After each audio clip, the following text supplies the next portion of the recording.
Welcome dear student. अपना ऊंचाई एवं दूरी का चैप्टर कंप्लीट हो गया था। उसी के साथ अपनी त्रिकोणमिति भी कंप्लीट होती है। आज हम नई इकाई शुरू करते हैं बच्चों, निर्देशांक ज्यामिति। निर्देशांक ज्यामिति 6 नंबर की है और 10वीं बोर्ड परीक्षा भी अब जो मैथ्स की रह गई थी वो भी 10 दिन के अंदर अंदर पूर्णतया होने की संभावना है उसकी। तो वो बच्चे भी आसान तरीके से इसको एक बार फिर से रिवाइज कर सके। अच्छे मार्क्स का चैप्टर है ये और हर बच्चा इसको आराम से पढ़ सकता है। इसीलिए ये चैप्टर आज शुरू करने का निर्णय लिया है, निर्देशांक ज्यामिति। बच्चों, निर्देशांक ज्यामिति होती क्या है? हेडिंग लगाओ,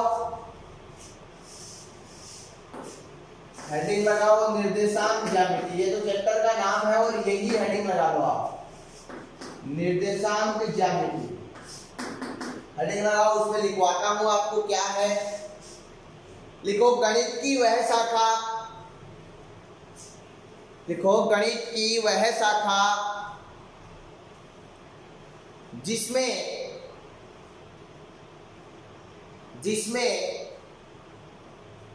ज्यामिति के अध्ययन के लिए, जिसमें ज्यामिति के अध्ययन के लिए बीजगणित उपयोगी होती है। ज्यामिति के अध्ययन के लिए बीजगणित उपयोगी होती है, बीजगणित उपयोगी होती है, निर्देशांक ज्यामिति कहलाती है, निर्देशांक ज्यामिति कहलाती है। क्या बताया अपन ने? निर्देशांक ज्यामिति क्या होती है?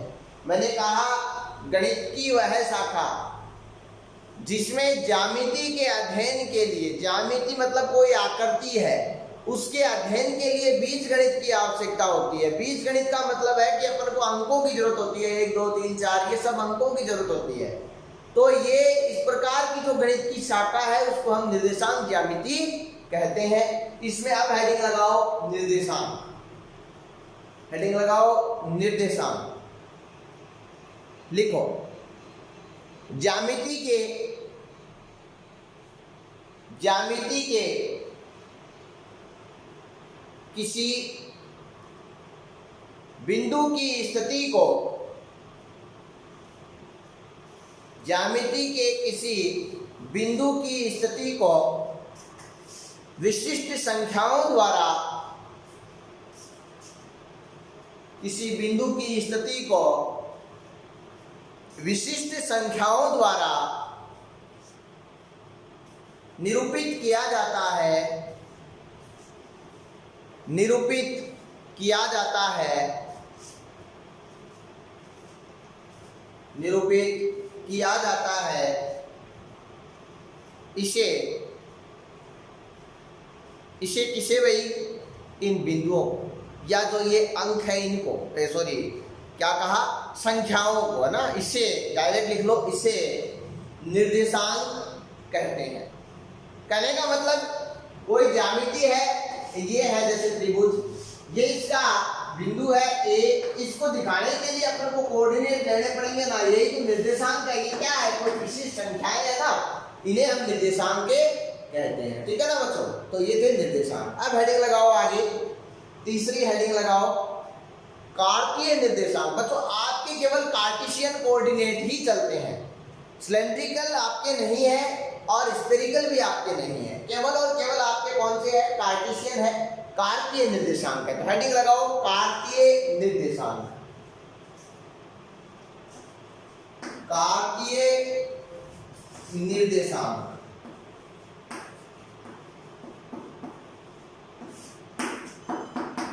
कार्तीय निर्देशांक, ठीक है ना। लिखो, इसमें शो करके देखेंगे। लिखो माना कि किसी समतल में, माना कि किसी समतल में दो परस्पर लंबवत रेखाएं लंबवत रेखाएं एक्स ओ एक्स देश व वाई ओ वाई देश है, जो एक दूसरे को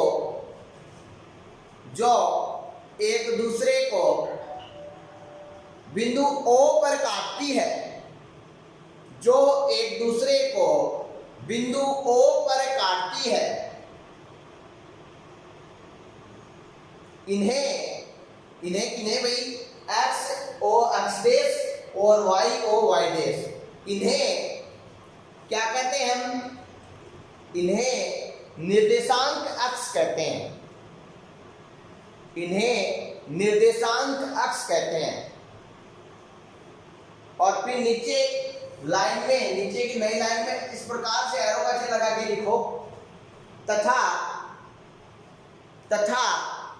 बिंदु O को मूल बिंदु कहते हैं। कुल मिला के इधर देखो बच्चों, ये ऐसी अपने पास में स्थिति बन गई कि जैसे ये है x, ये है अक्ष देश, ये है मध्य बिंदु इसका O, दूसरी लंबवत O पे काट रही है, ये है y, ये O है ही यहाँ पर, और ये क्या है y देश। तो ये अक्ष निर्देशांक अक्ष कहलाती है, x O अक्ष देश और y O y देश। ठीक है ना, लिख लिया ना बच्चों? एरो का चिन्ह लगा के क्या लिखना था? तथा बिंदु O को हम क्या कहते हैं? मध्य बिंदु कहते हैं। अब आगे लिखो। आगे अब अपन को अपने हेडिंग लगाई थी कार्तीय निर्देशांक। तो यहाँ पर इस प्रकार के सिस्टम में जैसे अपन को कोई संख्या दे दी 1 और 2 को आपको दिखाना है, तो यहाँ पर मैंने मांगा ये 1 है, फिर इधर ये 1 है, इधर यहाँ पर ये 2 है। तो 1 और 2 को दिखाना है, तो इधर एक्स एक्सिस पे 1, वाई एक्सिस पे 2, तो ये हो गया पॉइंट 1 और 2। इस प्रकार से ये मिलान कर दिया अपन। तो ये जो सिस्टम है ये क्या कहलाता है? कार्तीय निर्देशांक कहलाता है। तो ये बिंदु A के कार्तीय निर्देशांक है 1 और 2। तो आप ये चित्र बनाओ जो अपन ने बना रखा है बोर्ड पे।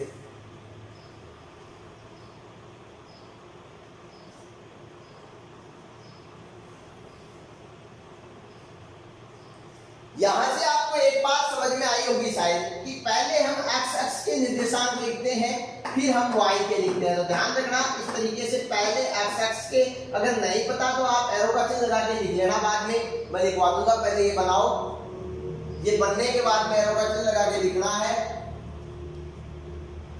लिखो एरो का चिन्ह लगा के। पहले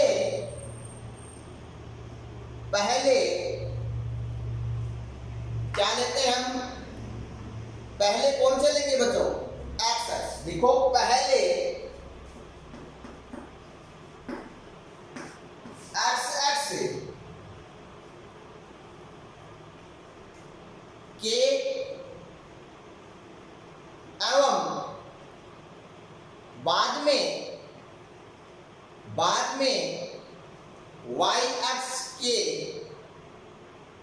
निर्देशांक लेते हैं। तो पहले अक्ष के लेंगे और बाद में y के लेंगे। पहले x अक्ष के एवं बाद में y अक्ष के निर्देशांक के लेते हैं। फिर एरो का चिन्ह लगाओ बच्चों और फिर लिखो x अक्ष के निर्देशांक को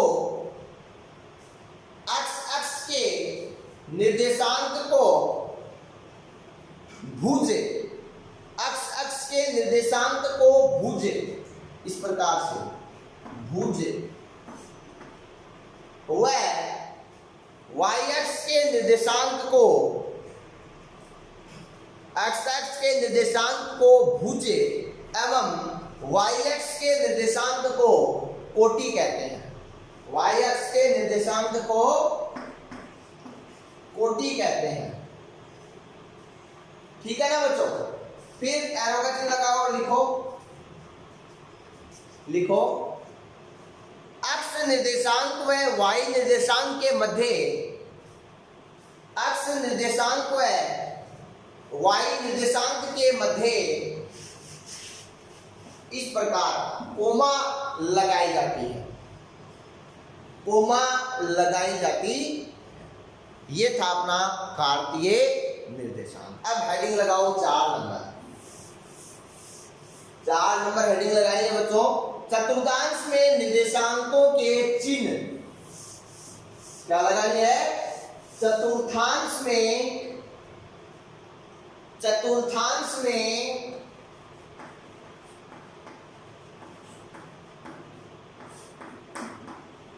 निर्देशांकों के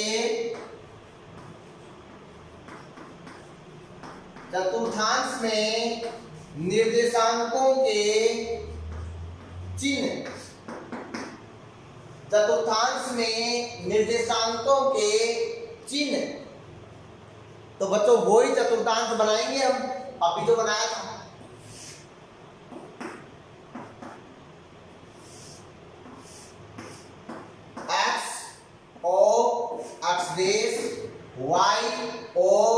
y अब बात करेंगे चिन्ह कौन से होंगे। इस तरफ x प्लस होगा, मतलब यहाँ पर आने वाले निर्देशांक में x भी प्लस है और y भी इस तरफ प्लस होगा, तो दोनों ही क्या होंगे? Plus plus. पहले x लिखते हैं तो पहले x को ही दिखाएंगे। इधर इस तरफ आते हैं, 0 से पहले की संख्या माइनस में होती है ना बच्चों, तो इधर ये माइनस होगा, ये ऊपर है तो ये प्लस होगा। इधर देखते हैं तो ये माइनस है और ये भी नीचे ही है तो ये भी माइनस है। इधर देखते हैं तो पहले प्लस है और फिर माइनस है, तो ये है चिन्ह। इस प्रकार से चिन्ह आते हैं, ठीक है ना। इसको बनाओ। इसको बोला जाता है पहला चतुर्थांश, इसको बोला जाता है सेकंड, इसको बोला जाता है थर्ड, इसको बोला जाता है फोर्थ। और बच्चों वैसे अगर त्रिकोणमिति के अनुपातों में लेना कि कौन सा त्रिकोणमिति अनुपात है, वो रहता है। तो यहाँ पर आप 0, यहाँ पर π/2, यहाँ पर पाई, यहाँ पर 3π/2 और यहाँ पर 2π। आ गया ना घूम फिर के 2π। 2π का मतलब 360। तो ये सारे के सारे त्रिकोणमिति में 6 अनुपात होते हैं ना, इसमें सभी प्लस में होते हैं। ए रूल होता है ASTC, ये ASTC का रूल होता है। ASTC मतलब A का मतलब सभी प्लस में, इधर आता है साइन, साइन का मतलब साइन और साइन का उल्टा कौन सा? कोसेक प्लस में। फिर इधर आता है थर्ड, मतलब यहाँ पर ये टी का मतलब tan, उसका उल्टा कोट प्लस में। इधर आता है क्या? सी मतलब कोस और सेक प्लस में। आपके नहीं है ये सिलेबस में, लिखो तो लिख लेना, कोई दिक्कत नहीं, आपके यूजफुल नहीं रहेगा। ये था चतुर्थांश में निर्देशांकों के चिन्ह।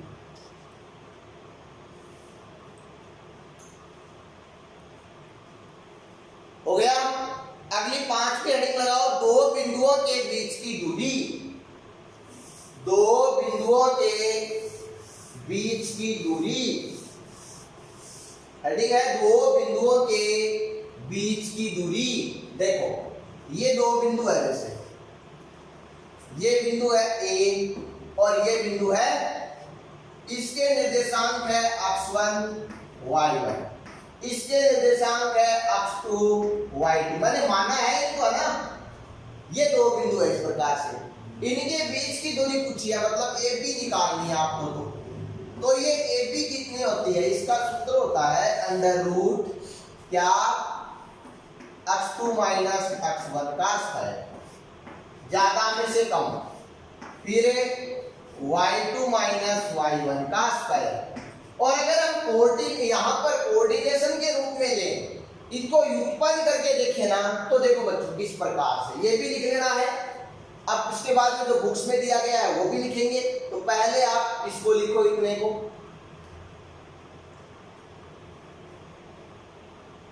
और तथा लगा के फिर हम एक चित्र बनाएंगे कोऑर्डिनेशन के रूप में। इस प्रकार से देखना बच्चों, ये क्या है?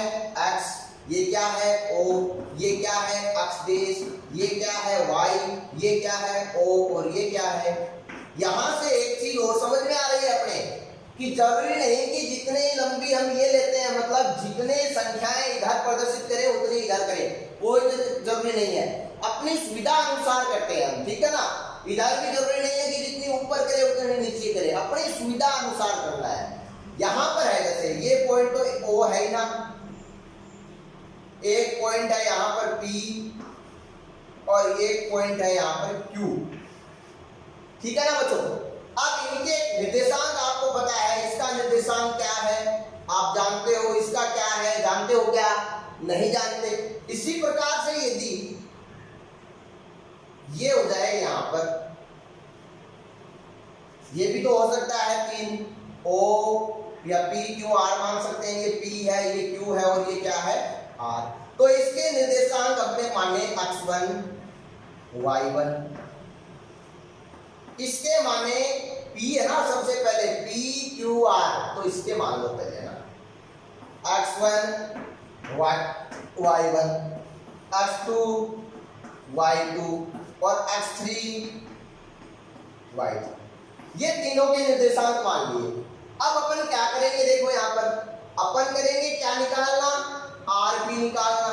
तो कैसे निकालेंगे देखना, यहां से देखो आप RP निकालोगे तो कैसे निकलेगा, कैसे निकलेगा भाई, R और A, तो क्या करोगे x3 माइनस x1 का square plus y3 minus y1 का, फिर आपको इसी प्रकार से निकालना होगा PQ। तो आप क्या करोगे, कौन से में से कौन सा घटाओगे, उसमें आपको पता है कौन से में से कौन सा भी घटा लो, स्क्वायर है माइनस में आएगा तो भी प्लस हो जाएगा। तो क्या करोगे x2 माइनस x1 का स्क्वायर और y2 माइनस y1 का स्क्वायर। फिर यदि आप निकालो क्या RQ, तो क्या करोगे x3 माइनस x2 का square plus y3 minus y2 का स्क्वायर। मतलब यहां से समझ में आपके ये आना चाहिए कि कितने भी निर्देशांक हो, आप दो निर्देशांक लेके इस फॉर्मूले से सबके बीच की दूरी निकाले सकते हो।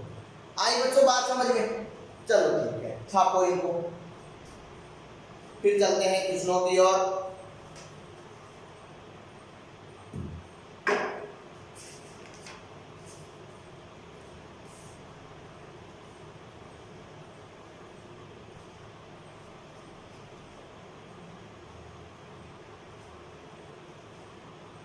हो गया। अब देखो एग्जाम्पल नंबर 1 क्या दिया गया है, क्वेश्चन में दिया गया है आयतीय निर्देशांक निकाय में बिंदु है 4, उनको आपको व्यवस्थित करना है। सबसे पहले देखो बिंदु क्या क्या दिए गए हैं, मैं डायरेक्ट आंसर बता रहा हूं। यहां पर कौन कौन से बिंदु, नाम नहीं दिया हुआ, मैं ले लूंगा नाम। A है वो है 2,4, फिर B दिया गया है, वो दिया गया है क्या, B दिया हुआ है -2,3, फिर C दिया गया है वो है -4,3 और फिर D दिया गया है वो है 5, ये माइनस है, D का मान है 5,-2। चेक कर लेते हैं फिर से कि यही है क्या, 5,-2 -4,-3 -2,3 और 2,4। करना क्या है, निर्देशांक ज्यामिति में आपको इसको दिखाना है, या निर्देशांकों में कार्तीय निर्देशांक पद्धति में आपको इनको दिखाना है एक आयत के रूप में। किसके रूप में,